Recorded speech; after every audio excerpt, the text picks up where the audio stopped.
For everything there is a season, a time for every matter under heaven,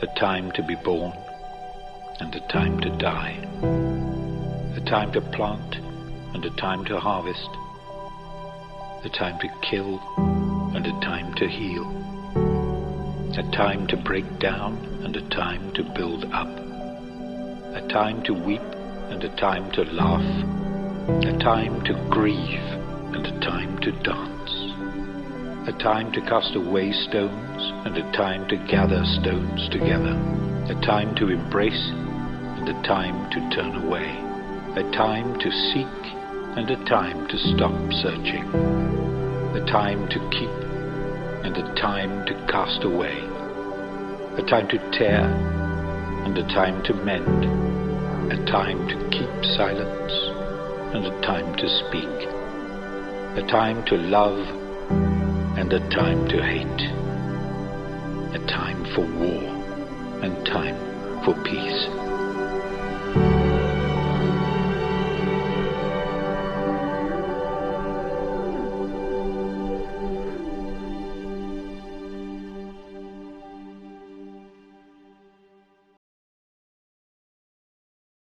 Well, good morning. Welcome to Thrive.church. We are so glad to have you here on this beautiful, chilly morning. I don't know if you guys woke up and saw frost all over the ground. And, we were on our way here to church this morning, and my daughter says, I think today would be a great day for a hot air balloon. And I'm like, yeah, it's kind of chilly. And as soon as we got here, there's a hot air balloon right there. And so, so she called it. But we're in a series now called 'Tis the Season. And all sounds very holiday, right? 'Tis the season to be jolly and whatever. We're actually kind of taking a little bit of a different angle, and we're looking at the seasons of life that we happen to go through. And we all go through different seasons. And we've talked about the different seasons and sometimes how it's easy to be envious of somebody else's season. You're like, man, they just got it all made, and the season I'm in right now is really tough and really a rough time that I'm going through, and I wish that I could get out of this season. And we talked about how there's a struggle in every season, but how there's also a strength in every season that we're in. And then last week we talked about finding miracles in the moment. And hopefully some of you this past week were looking for God in the mundane moments of our life. Sometimes we're just going around all the time and we're like, oh, God really, showed up and I had this God moment, we say. And I believe that every moment can be a moment that we experience God if we're looking for God in the moments of our lives. Well, this week we're continuing on talking about a specific season and calling it Surviving the Winter. And we're going to start out by reading John chapter 15, starting in verse 1 here. Jesus says, I am the true grapevine, and my Father is the gardener. Now, we need to realize that when Jesus was talking, he was talking to an agricultural society, right? People that understood gardening, they understood grapevines, they understood all these things. So he says, I am the true grapevine, and my Father is the gardener.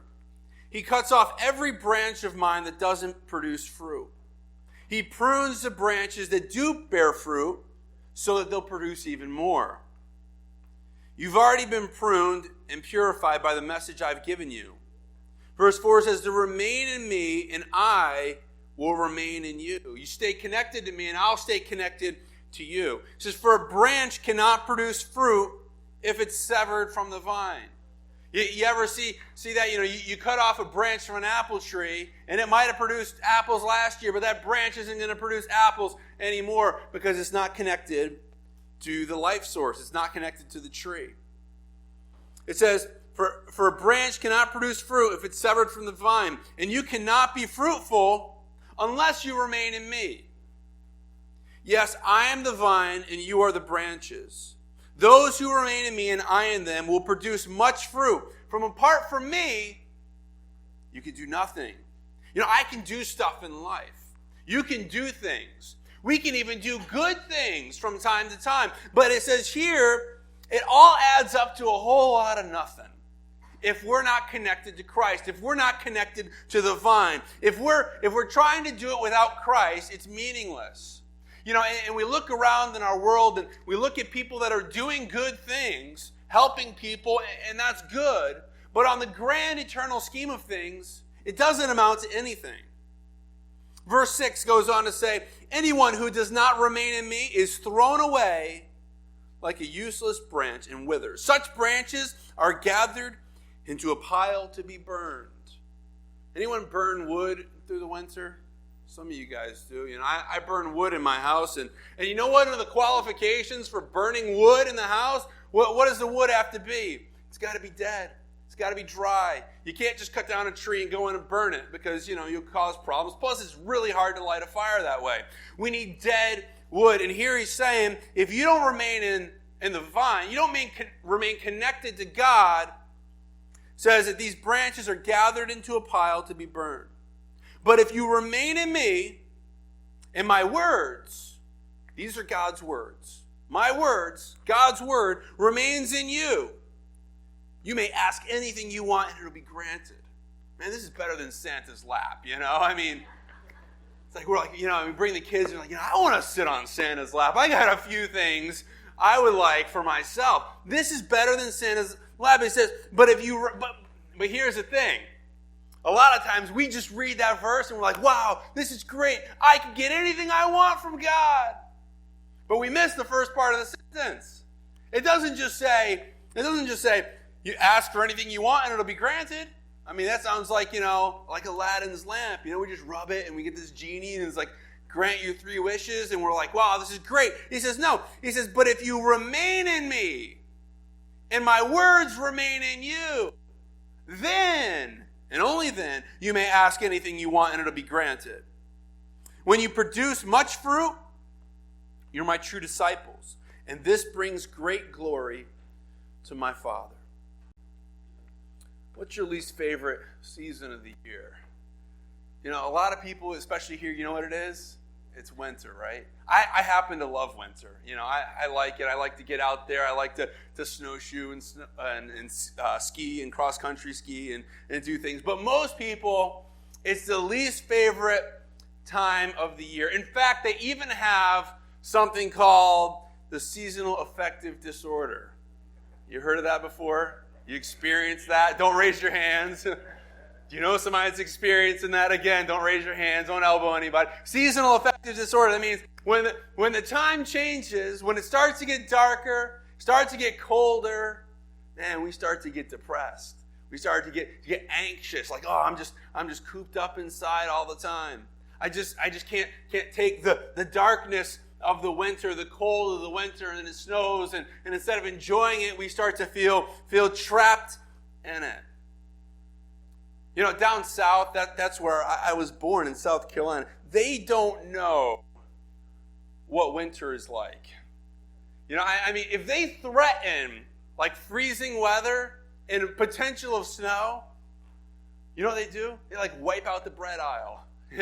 All the bread's gone. It's like, I'm going to be snowed in here and I'm going to want a peanut butter and jelly sandwich. I'm like, why don't you get something else? Like, why the bread, But I mean, they go and they wipe everything out. They get an inch of snow on the ground and it like shuts the place down.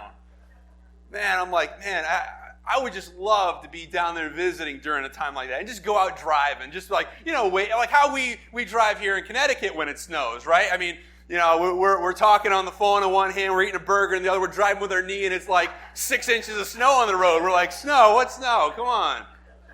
It's because down there, they don't know how to weather the winter. Like we know how to weather the winter a little bit better, but they don't really know how to weather it. Or if you think about long ago when the first settlers came to America, man, they didn't really know how to weather the winter either. They weren't prepared for the winter. And I think about that sometimes. We get the luxury of traveling around everywhere we go with a portable environment with us. We have portable summertime wherever we go. You realize that, right? We go in our house and it's like 70, 75 degrees, and then we rush out from our car as quick as we can. We get into the car, and then we got 70, 75 degrees, and then we go to the store, and we got nice weather there. So we have these portable summer times that go around with us. But the early settlers, they didn't have that. They just had winter. They just had cold. And I don't know if you've ever been cold before, but that's a dangerous thing. To go and try to live and survive. We look at it like, oh man, it's a chilly day, but it doesn't really concern us because we're warm right now and we know we're going to go home and be warm. But imagine if we didn't have all that. Imagine going into winter being unprepared, like the early settlers did, when most of them wouldn't even make it through the winter because they weren't prepared for it. Most Christians, most followers of Christ also don't know how to weather the winter. Now, I'm not talking about the winter as a season now. I'm talking about the winter as a difficult season in your life. And I'm not going to try to define that. Say like, oh, it's this, this, and this. Because each of us defines it in our own way. We define weather, a winter season in our own way. And we're not trying to, compare winters. Say like, well, oh, my winter's harder than yours. And you're like, oh, well, mine's harder than yours. That's not really helpful or beneficial. Some of you this year have had a tough time. Maybe you've lost a job or lost a loved one or lost a relationship, or maybe you've not done well in school, or you've had a tough time and you're like, you know what? This feels like a winter season that I'm going through. And oftentimes what we try to do is we try to come up with reasons of why it's happening. We do that because we want to place blame on something. Well, this happened because this person's a jerk, or this happened because of this, or this happened because of that. And we try to blame somebody else. But sometimes the bad seasons we're going through in life, sometimes they're self-inflicted, quite frankly. I mean, you get the credit card, the new one, and you're like, wow, this is great. This is almost like free money, And so you go out and you start buying. Wow, this is great. Oh, I ran out of free money. I got another credit card. Now I got more free money. And I buy. And before you know it, you got $30,000 of credit card debt. And you're like, man, I'm just in this really bad season right now. Yeah, those kind of seasons are self-inflicted. And in order to get out of that, it's going to take some discipline and obedience. It's not like God is just going to come in and bail us out of something like that, because he's saying, you know what? Here's some principles. You need to work your way out of this. So some seasons we can get out of just by obeying God. And I don't know all the reasons for why you're going through the season that you might be going through in your life. Who knows the reason? I don't know. That's above my pay grade. I don't know the reason. We go through crazy things. Even as a country, there's this thing with San Bernardino, and there's all these things that go on around us. It's like, why does God let this happen? I don't really know. I don't claim to have the answer for all of that. I don't know why everything happens in the world the way it does. And oftentimes what we do is we start to speculate a reason for the season that we're in. But really, we have no control over that, do we? We don't have any control over the reason that we're in it. But what we can control is we can control our response to the season that we're in. We can control our response. It's like this Christmas play I heard about, and there was these two boys that were vying for the same role. They both wanted to be Joseph in the Christmas play. Except one boy ultimately got the role, and the other boy got the role of the innkeeper. And so the boy that was the innkeeper was kind of bitter about it. He didn't want to be the innkeeper. He wanted to be Joseph. And so he's planning a way to solve this situation. And for those of you who know the Christmas story, Mary and Joseph come and they were turned away. There was no room for them in the inn. But in this play, the Christmas play finally happens, and Mary and Joseph come up to the innkeeper and says, "We'd like a place to stay." And the innkeeper says, "Sure, come on in. We'll give you the best room that we have." So Joseph's like, man, this is going to change the whole dynamic of the play. Like what are we going to do? So he came up with a brilliant thing that he said. He said, "There's no way I'm letting my pregnant wife stay in this dump. I'd rather keep her with the animals." Sometimes in life we feel like somebody's changed the lines on us though, right? We're like, that's not what's supposed to happen. I know how my life is supposed to go. I got plans. I read the script. And then somebody goes off script and starts throwing other things at you. And you're like, whoa, wait a minute. I wasn't expecting this season. We can't control the reason for the season, but we can control the response to it. When you go through a winter time, sometimes it feels like it'll never end. Man, this past winter that we had earlier this year, man, we get into February and it's like snowing every weekend and there's like that much snow on the ground. You're like, it's never going to get warm again. I will never see grass for as long as I live. And it can start to seem like it'll never end. Now, some of you might be saying, you know what? I'm not in winter right now. I'm in the best time of my life. I'm like sitting on the beach right now. This is great time in my life. Well, then this sermon's actually probably better for you because winter's coming, buddy. It comes right after summer. I mean, it comes shortly there. And you know what we need to do? If you're in a summertime, you know what the best thing to do is for the winter time? Get prepared. Like, look at the squirrels. What are the squirrels doing? You know, the squirrels are going around. They're getting acorns. They're getting nuts. They're getting all the things that they're preparing for the winter. And I haven't lived every season in the world, but I believe that God's word is true for every situation and every circumstance that we face. So the first point I want to make for those of you that are taking notes is that when you find yourself in the winter season, it's often because God wants to prepare you for something. It's often God wants to prepare you for something. Well, we ask, God, are you preparing me for something? Are you trying to work something in my life? Because when I go through a tough season, write this down, I can't always know why I'm going through it, but I can ask what God wants to do in me. I can't always know why, and we always want to ask that question. Why, God? Why did you let this happen to me? And that's really the wrong question to be asking. He wants us to change the question, stop asking the why, and start asking what. What are you trying to work in my life? What are you trying to do in me? What are you trying to teach me? What are you trying to develop in me? What are you preparing me for? See, because in the wintertime, I can't see what's happening under the ground. I can't see what's happening beneath the surface that's preparing the ground for the springtime. You know, we're not an agricultural society. Jesus was talking to an agricultural society. And you're like, well, I am. You know, I eat all organic food and shop at, Whole Foods, and I'm gluten-free. I'm agricultural. No, you're not agricultural, I mean, agriculture, these people, everything that they ate was grown like within probably a 2-mile radius of their house. I mean, these people, they knew, they lived and breathed this.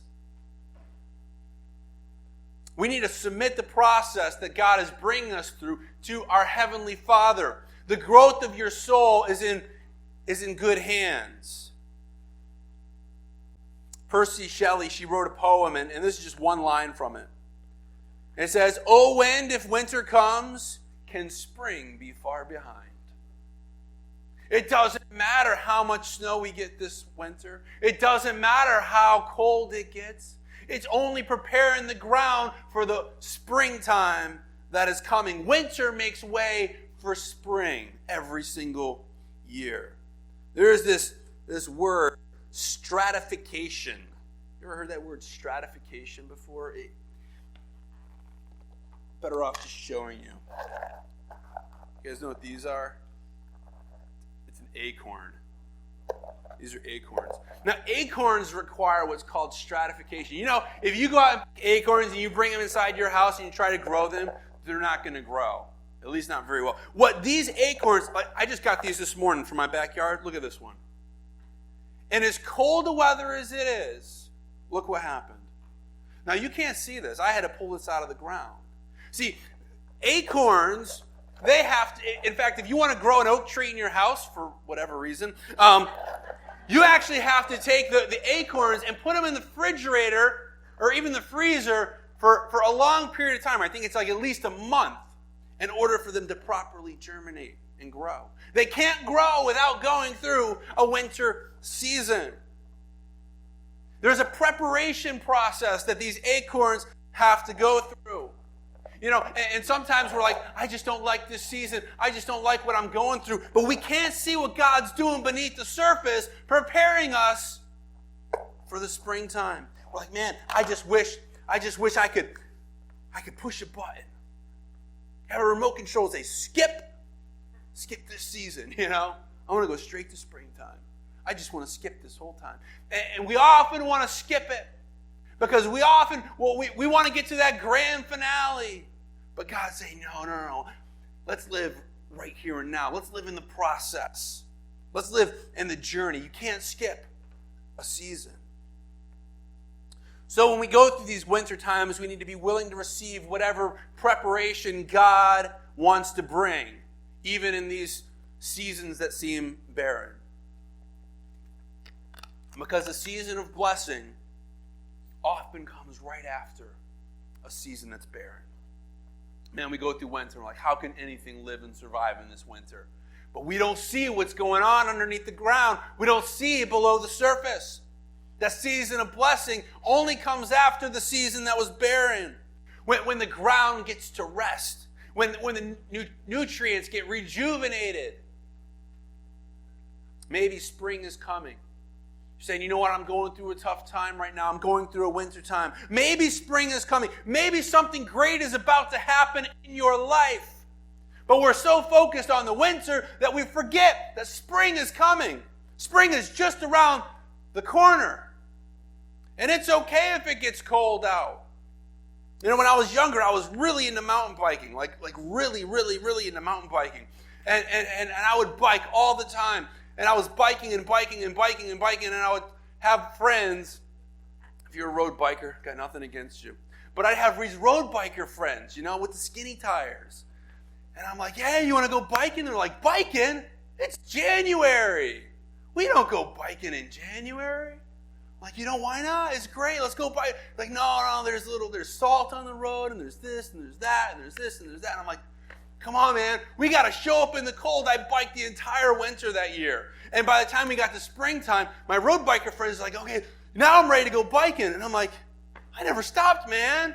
I just kept going all winter long. Yeah, I was cold and got slush all over me, and my bike's all rusted now because of all the salt. But we need to show up when it's cold out. Sometimes it's cold and we're like, I just need to hide from everything. Are we really gonna live for God? See, the devil, he needs to know that I'm going to show up even when it's cold. I'm not going to let the cold scare me. Even if it rains out, I'm going to show up. It's okay. Even when all hell's breaking loose, I'm going to show up in the cold. I'm going to show up when everything is going wrong. I'm not just going to give to God, be generous when I feel like it. I'm not just going to pray when I get all these goosebumps and feel like, oh, now's the time to pray. I'm not just going to serve when people notice me and thank me. I'm going to show up even when it's hard. Even in the wintertime, I'm going to keep moving forward. Because he wants to prepare me for something. Because see, in the cold months, that's often when God is doing something in our lives. It's when he's preparing the ground. Even when it hurts, we show up. Even when we're crying because everything seems like it's just caving in. We got physical things. We've got relational things. We got school things. We're battling all this garbage and we're like, I just don't think I can do it anymore. We need to show up. Even if I say I can't feel God's presence. I just don't feel like he's here. It doesn't matter. Let's show up even when it's cold because God wants to prepare us for something. Now, my sermon can't take your pain away. But maybe with God's help, we can find help. Whoa. It's God right now, man. Somebody needed to hear that. I don't know who it was, but that was for you from God. Maybe God can find purpose even in an echoey voice. You never know. God can find purpose in our pain. God can find purpose in the loneliness that we go through. God can find purpose in the failure. You know how many people are afraid of failure? I'm like, man, if I never failed, I don't think I would know anything. That's the only reason why I feel like I'm qualified for anything is just because I've failed a lot. Man, are we looking for purpose in the failure, or are we just beating ourselves up about it? I wouldn't have chosen to go through that. No, man, you look back on your life. Knowing what you know now, and you say, if I could go through all that again, probably most of us would say, nah, probably not. Like, I don't know if I would want to relive that. But, that being said, that's what shaped you and made you into who you are now. Write this down. I don't get to choose the reason for the tough time that I'm in, but I can choose my response. I can't choose the reason. I can't understand why is this happening, but I can choose how I'm going to respond to it. Am I going to respond to it with gloom and doom and negativity and depression, or am I going to respond to it with hope? Hope for the future. Man, there's crazy things that happen in the world. There's things that we call terrorism. And what is the point of terrorism? It's to cause fear and terror. And we can look at that and be, I'm scared, I'm terrified. I don't know what's going to happen. I'm going to live in fear from now on. And we can say, you know what? God's bigger than this. I can have hope. I can have a future. I can move forward. I can trust God. Even though there's a dark time all around me, I still believe that Jesus is the light and it shines in the darkness, and the darkness cannot overwhelm that. The next thing is that sometimes God will use my winter time, my winter season, to prune something from me. To prune, you know what pruning is? I just did that to my raspberry bushes. They get all big and I just like hack them down. You know, and it's kind of fun because I'm like, I'm just going to hack these things. You know, they're in my way all year. Now I get to hack them down. And I cut them down. Why do we cut them down? Because next season I know they'll bear more fruit. Listen to what it says in verse 2. You know, we just read this a minute ago in John 15. Verse 2 says, He cuts off every branch of mine that doesn't produce fruit, and He prunes the branches that do bear fruit. Why? So they'll produce even more. Why do you prune a tree? Why do you prune your plants? So they'll produce even more fruit. Here's what's odd. If you don't bear fruit, it says what? He cuts off every branch that doesn't bear fruit. And you do bear fruit, and He cuts it back. Either way, you're getting cut. Isn't that inspiring? Doesn't that give you hope? Sometimes we think, oh, I'm a Christian, I follow Jesus, and that means I'm never going to get cut. No, He's saying, you're going to get cut. You say, oh, I'm just never going to suffer. No. If you don't bear fruit, you will get cut off. But if you do bear fruit, you'll get cut back. There's a difference, though. I would rather get cut back than get cut off from God. I would rather go through hell with God by my side than go through it without Him. I would rather stay connected to God in the season that's difficult than trying to just go through it without His help and His guidance there. If I stay connected, and I'll bear fruit, it says. These are the fruits of the Spirit. These are good things. Love, joy, peace, patience, kindness, goodness, gentleness, faithfulness, self-control. We're going to bear good fruit when we stay connected to the vine. When I show up, He'll prune me, though. And pruning hurts because He's still cutting stuff away. But the reason He's cutting it away is so that we'll bear more fruit. Yeah, it's not pleasant, but at least it has a purpose to it. Getting cut off, there's no purpose to that other than warming your home with some firewood. But when you get cut back, there's a purpose to that. Some of you feel like you're going through a hard time, going through a prison of sorts, where you're in a situation where you feel trapped and confined. And then people come up to you and they'll say something like, oh, you'll make it through this. Oh, you'll make it through. You'll make it through. It's like, oh, come on, you know? Like, I know I'm going to make it through, but I don't just want to make it through this hard time. I don't want to just go through it. I want to get something out of it while I'm there. It's like John Maxwell says, if you trip and you fall on the ground, especially as you get older, you might as well pick something up while you're down there. And you might have fallen on your face, and it's time to pick something up while you're down there. I don't want to just go through this season of my life. Oh, I know I'll go through it, but I want to get something out of it. You know, we need to submit to God's pruning process, and He'll help us to get something out of it. He'll strip stuff away from us, though. Because I can't always choose the season that I'm in, but I can always choose my response. But you're going to get cut either way. If you really want to be a disciple of Jesus, here's the key. He tells us we need to remain in Him. You want to be His disciple? You want to be a follower of Christ? You need to remain in Him. See, that's the secret. Remain in me. The secret's not some 15 tips to survive an emotional crisis. Oh, that's not going to get you there. It's to remain in Jesus. Now, think about this. When Jesus was talking to the disciples here, let's put a little bit of context. This was one of the last things that Jesus was telling His disciples. Jesus knew that He was going to be crucified soon. So He's talking to the disciples. He's not saying, okay, here's how you deal with grief. Here's how you deal with sorrow. Here's how you deal with letdown. Here's how you deal with expectations that haven't been met. No, you know what He's saying? He's like, disciples, Matthew, Bartholomew, Judas, Peter, John, here's what you got to do. You're going to be facing some tough times. It's going to get cold out, but remain in me. Even when it looks dark, even when it looks like all hope has fallen, remain in me. Remain. Some seasons are just so hard that we go in and Jesus say, just remain. Just remain. I'm not saying enjoy it. You got to have a great attitude and say, well, this is the greatest time of my life. No, it probably isn't going to be the greatest time of your life. But you can remain. And He says, remain in me and my words remain in you. Man, if I got to go through this, I might as well get something out of it. You know what I'm saying? If I got to live through this, if I got to go through hell, I might as well learn something in the process so I can come out stronger on the other side.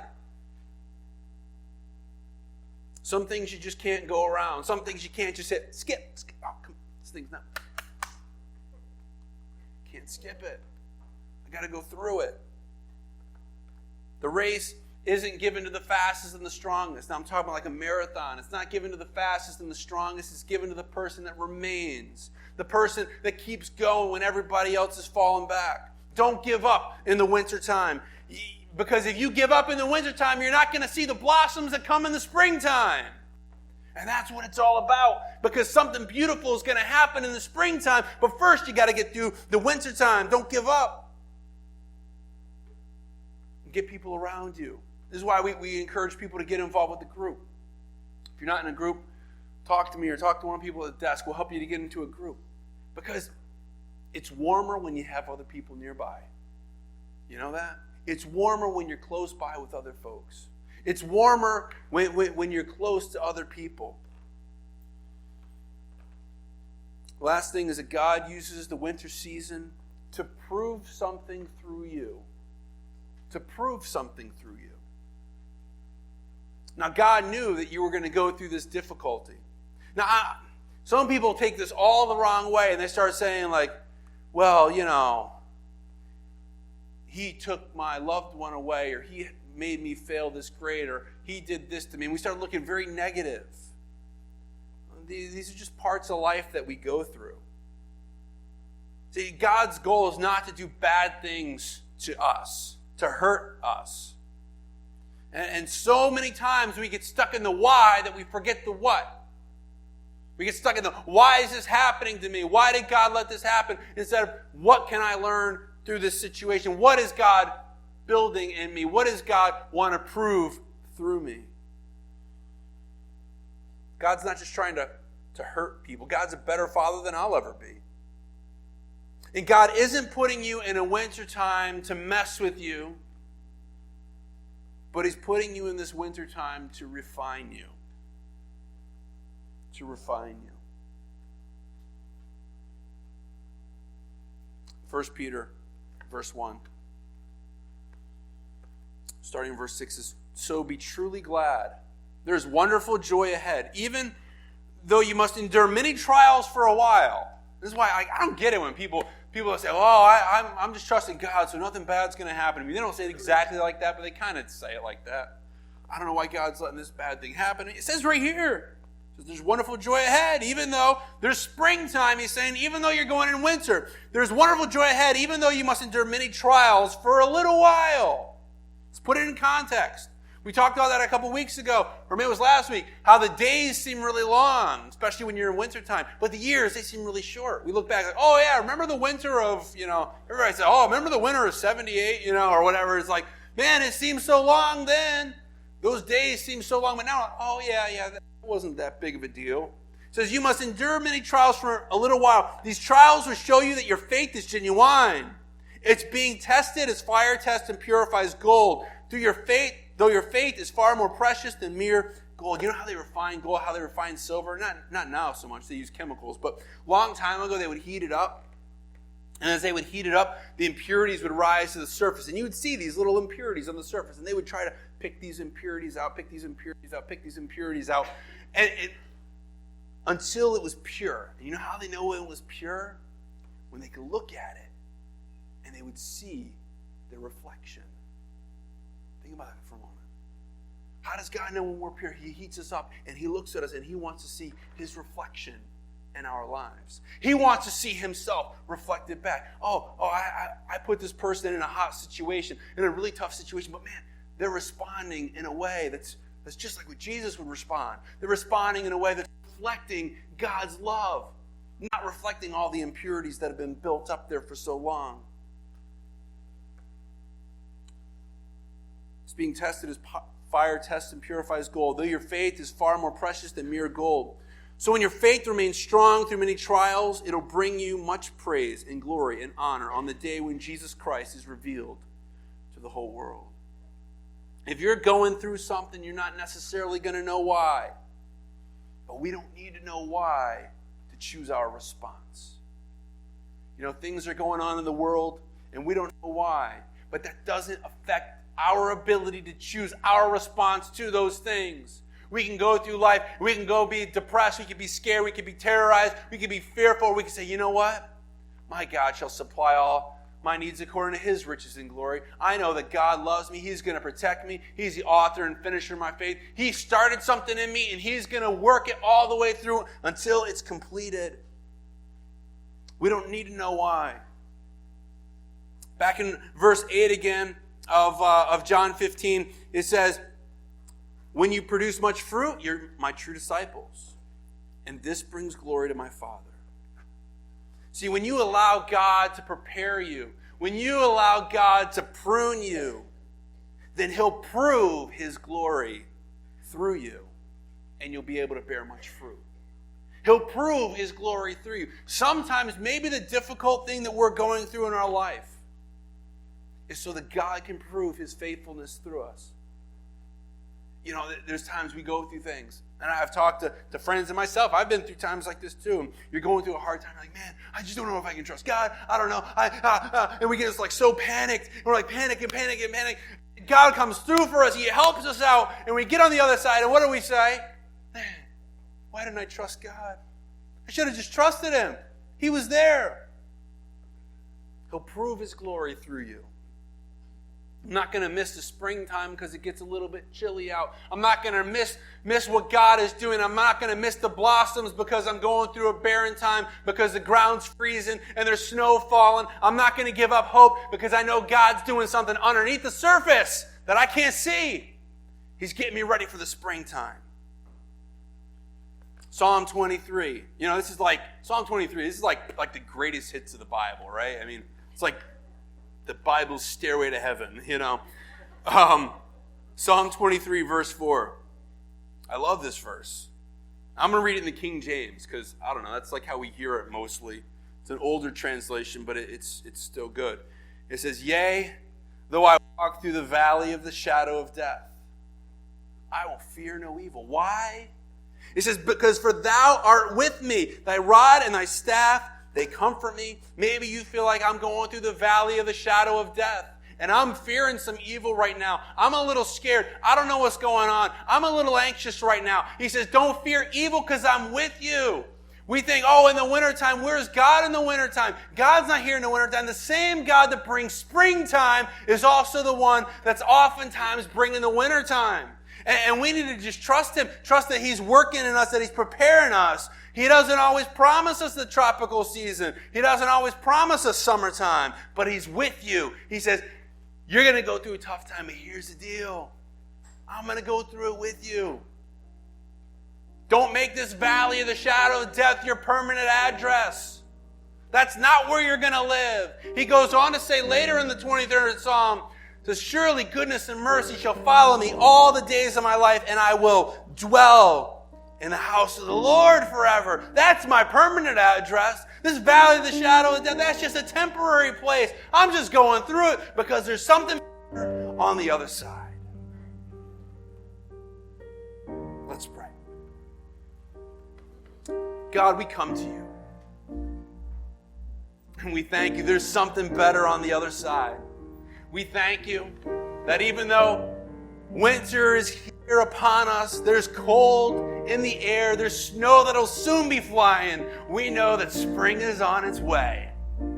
There ain't no winter in the world that can hold back the power of spring. And we thank you. And we ask you, Lord, in our lives, whatever each person is going through, some difficulties, loss, relationship problems, problems with school, problems at work, problems with parents, problems with friends.